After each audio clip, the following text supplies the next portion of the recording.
ঢাকা থেকে বরিশাল যে ট্রেনগুলো রয়েছে, ফার্স্ট ট্রিপ রাত 8:15 ফারহান সাদ নৌযানটি বরিশাল হয়ে ঝালকাঠি পর্যন্ত যাবে এবং সেকেন্ড ট্রিপে রয়েছে অর্থাৎ ডাইরেক্ট যে নৌযানগুলো রয়েছে 3টি নৌযান। ফার্স্ট ট্রিপ এমবি মানামি রয়েছে ঢাকা থেকে বরিশালের উদ্দেশ্যে এবং সেকেন্ড ট্রিপে রয়েছে পারাবত 18, এই নৌযানটিও ছেড়ে যাবে সেকেন্ড ট্রিপে এবং লাস্ট ট্রিপ রয়েছে এমবি সুন্দরবন 16।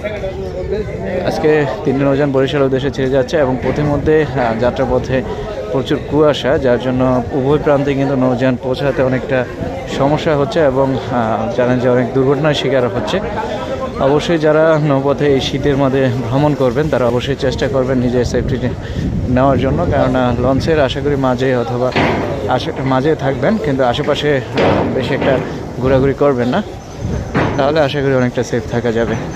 তো এই ছিল আজকের বরিশাল লঞ্চের শিডিউলগুলো। আর সর্বশেষ শুভরাজ নয়, যদি স্পেশাল ট্রিপ থাকে তাহলে যেতে পারে আর নাও যেতে পারে। এই ছিল আজকের বরিশালের নৌযানগুলো।